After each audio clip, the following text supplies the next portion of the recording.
Oh, That's I can't remember the guy's name at the moment. now that's really going to help because like whenever uh, any of the series I listed was cut, no one from the previous project came to the other companies. They just, you know, everyone that was working in Insomniac, they stayed in Insomniac and just kind of they just let Ratchet and Clank just go wherever. They don't. It doesn't matter anymore now that they're not part of it. At least now it sounds like a lot of people are really committed to Halo, which that's good because that means it's gonna that means they're going to have at least some help, at least some of the original staff on duty there. Yeah, and it's Frank O'Connor. He's the franchise development director there at 343's. And was he originally working at Bungie? Yeah, he worked for Bungie as a content manager. Okay, so he was looking into the like content manager. You mean like manager of the whole entire production, or what exactly was his job? Let's see here. I'm looking this up myself at the moment. Oh, that's fine. While you're looking that up, uh, so with with Halo in 343's hands, and with the new staff, do you have any suggestions for the next Halo game? Do you want it to go even further in the past or more towards the future? I'd kind of like to see what happened to Master Chief after Halo 3. Yeah. And what if they go so far in the future that Master Chief is no longer and that it's more it's so far in the future that that's a whole new set of characters and it almost like a reboot of the series. What if they do a reboot? If they were to do a reboot, it just depends on how good they do it, in my opinion.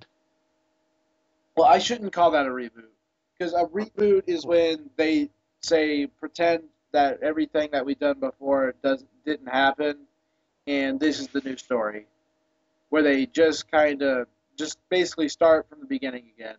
I should have said a sequel or a spin off maybe. Well, you can't really do a spin off of Halo. That is Halo, but you know what I mean, right? Yeah, So have you found out what he did? Context. no, I That's found he's all that. over the project, but it sounds like he's a pretty big name. So if he's in there, then it should it should probably stay good. Do you have any last things to say about Halo Reach? Anything we hadn't talked about? Do you think we should cover the characters? Oh yeah. Well, what were your favorite characters? And now that you got to see them before the whole big events that were going on in number one, uh, how did you like them in this game and in comparison to other games? And how were they basically? What did you think of the characters? Well, at the beginning, you are with Noble Team, and they're not really in any other game because, well, I really don't want to spoil anything for people who haven't played it already.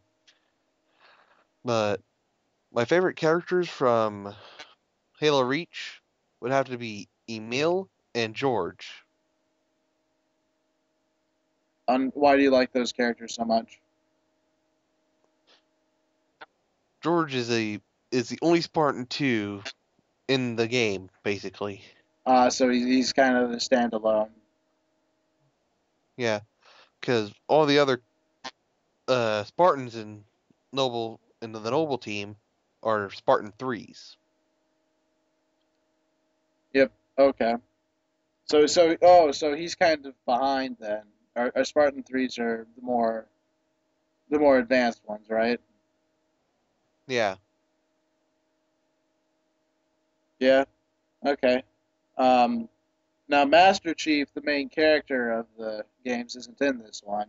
Am I correct? He does show up for a brief portion in a Easter egg glitch at the very end of the game. Oh, kind of an Easter egg, like you said. But how do you think the game was without him? Still the same good old Halo. Yeah. Yeah.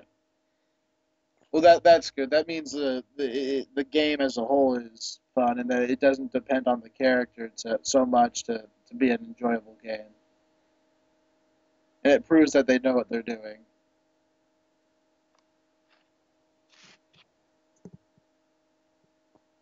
Anything else we should cover?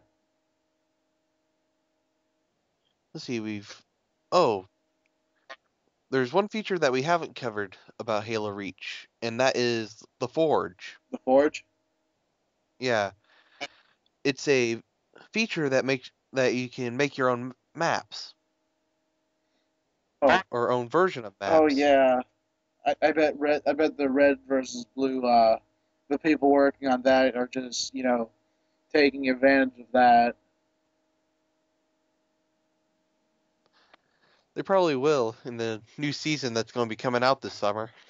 Oh, I guarantee it. But how is it? How does it play out on the field when you're actually playing on it? Do they give you a lot of Well, options? it depends on what map you're on. If you're on Forge World, you have a whole array of objects you can mess around with. You can basically create your own terrain. That's cool. So wait, can you even control like if it's snowy there or You fieldy can't do the weather. weather? Nah. You can't change the weather or time of day. Wait, is that controlled like how is that set up then? Is it just always daytime there or what? It's always one time. Well, that's cool. There's a line from Red vs. Blue that I'm thinking of at the moment. It's like, why does the sun never set? Why does the sun never set here? We should be more concerned about that than fighting the blues. uh, Good old red versus blue. Well, uh, anything else? I think that pretty much covers it. All right. Well, this is Lord of the Flames 1000. No, Lord of the Flame 1000 signing off, and Invid Scout signing off. this is our review. And have a nice day.